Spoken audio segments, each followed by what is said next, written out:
I just don't think I really play games for story anymore. I think I've just heard and seen lots of great stories, and I think when it comes to video games, that's not why I've arrived here. You know, I'm not here for the story, especially for fighting games. I made a video about 4 years ago talking about story modes in fighting games. I don't think that story modes are impossible in a fighting game, but that's not why I'm here. I had a friend who showed up to badminton, and she just wanted to hang out with other people, and that's fine because, you know, you can socialize with people at the badminton club.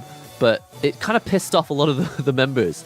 They're kind of like looking at her like, are you gonna play? Are you really here just to socialize? If someone came to a fighting game tournament just to like find someone to date, like, oh, I'm just looking for someone who, you know, because I just want to find someone to date. And maybe in the back of your mind, a lot of people are thinking that, like, oh, you know, maybe I'll meet that special someone at the tournament, and that's fine. But when it's like your main purpose at the event is not what everyone else's main purpose is, it feels kind of weird.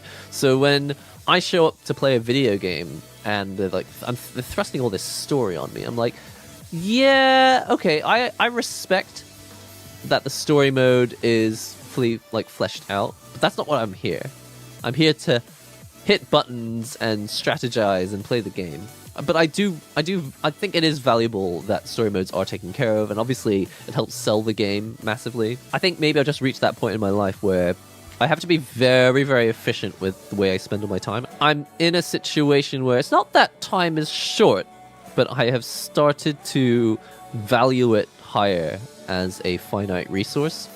A lot of people don't realize how little time they have. It's not important that you have a lot of time or that you have not a lot of time. What's important is that you realize that it is a finite resource and that a lot of us budget our time as if we have an infinite amount of it. So when it comes to playing video games, I'm more than happy to budget a lot of time to play video games, but I'm not going to budget a lot of my time to play video games for the stories. Now, some of the stories in these games are great, and certainly a video game is the only way that you can experience some of these stories at the right pace and the speed and with the experience that they have. But for me, that's not why I've shown up. Definitely did not spend, it cost me 15,000 yen to buy this game. It's expensive, man, but it's worth it for me just for the gameplay. I'm curious how you guys feel about story modes in video games. I feel the same since a few years. Can't give an F about the story.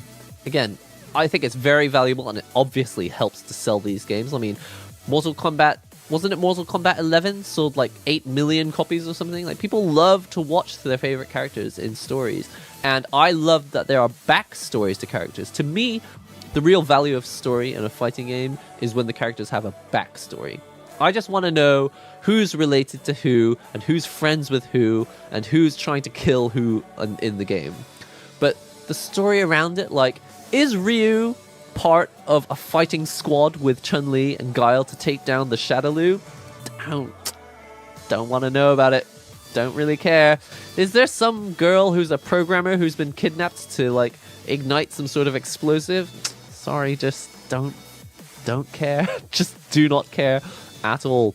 But if you're like, Ryu and Ken have been best friends their entire lives, and even though they're always trying to best each other, they're always friends first. I'm like, that's all the story I need. I need a story that fits into 2 sentences. And that will keep me going for 30 years. I could play a game for 30 years on nothing but these guys are good friends. That's sick. The fighting games have the best. Not the best, but fighting games have tons of backstories like that. That's also why I like Under Night. I think it's a good thing that they have the modes for other players. The BlazBlue visual novel style story segments, say that 10 times fast, and the Chronicle mode in other previous Under Night games were great. Yeah, and it gets other people into the game through other means. It's really important that the mode that you like the most is not the only mode in the game. Because the truth is, yes, you may like Under Night for the competitive fighting game scene. A lot of people are into it because they're anime characters, and it's cool. They're fighting a villain.